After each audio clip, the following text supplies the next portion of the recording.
Bandar Malaysia. Bandar Malaysia merupakan sebuah projek yang dibangunkan di lapangan terbang lama Pangkalan Udara Kuala Lumpur di Sungai Besi. Ia merangkumi kawasan seluas 486 ekar. Kos pembinaan secara keseluruhan bernilai sekitar RM140 bilion. Projek ini akan mengambil masa selama 15 hingga 25 tahun untuk disiapkan sepenuhnya. Ia bakal menawarkan ribuan rumah mampu milik dengan kemudahan seperti LRT, MRT serta HSR. Ketujuh, terakhir dalam senarai adalah Forest City.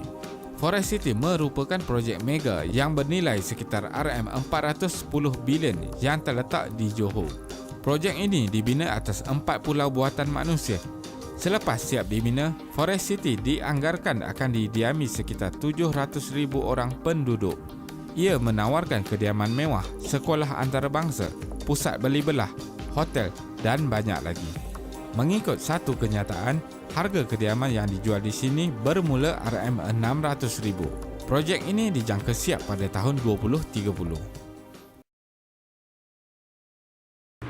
Assalamualaikum dan salam sejahtera. Bersua kembali kita dalam perkongsian ilmu sejarah KSSM tingkatan 5. Di dalam video kali ini, cikgu akan berkongsi ilmu tentang pembentukan dasar pembangunan nasional, di mana terdapat 4 aspek yang perlu kamu tahu dan faham, iaitu pertama, latar belakang pembentukan, kedua, matlamat, ketiga, objektif, dan yang keempat adalah strategi pelaksanaan DPN.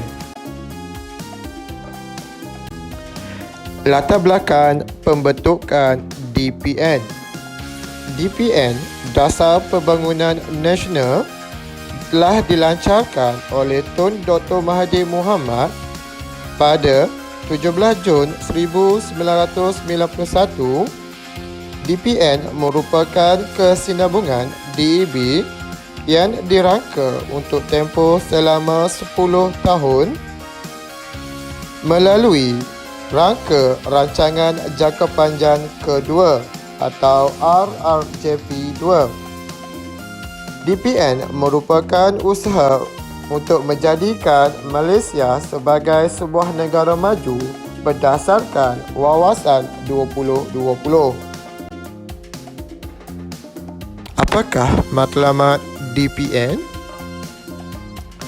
Matlamat DPN ialah mewujudkan pembangunan seimbang antara negeri dan antara bandar dengan luar bandar melalui beberapa aspek, yang mana matlamat akhirnya ialah untuk mencapai perpaduan negara melalui pengagihan kekayaan.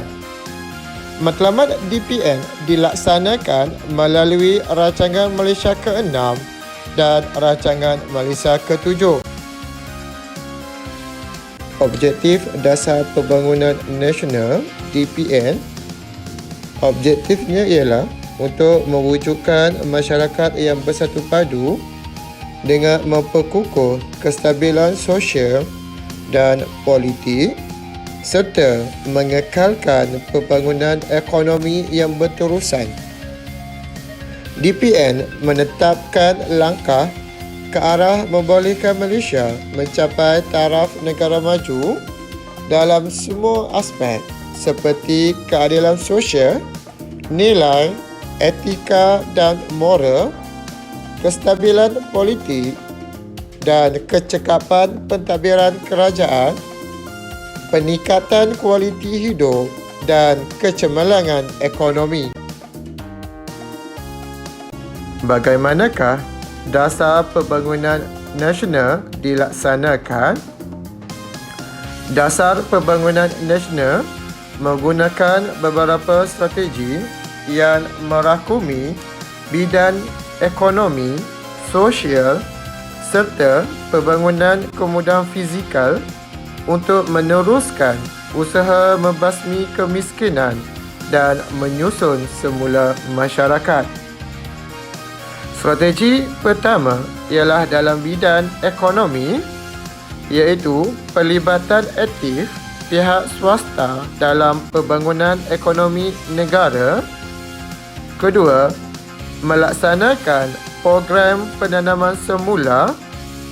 Ketiga, penggunaan sains dan teknologi.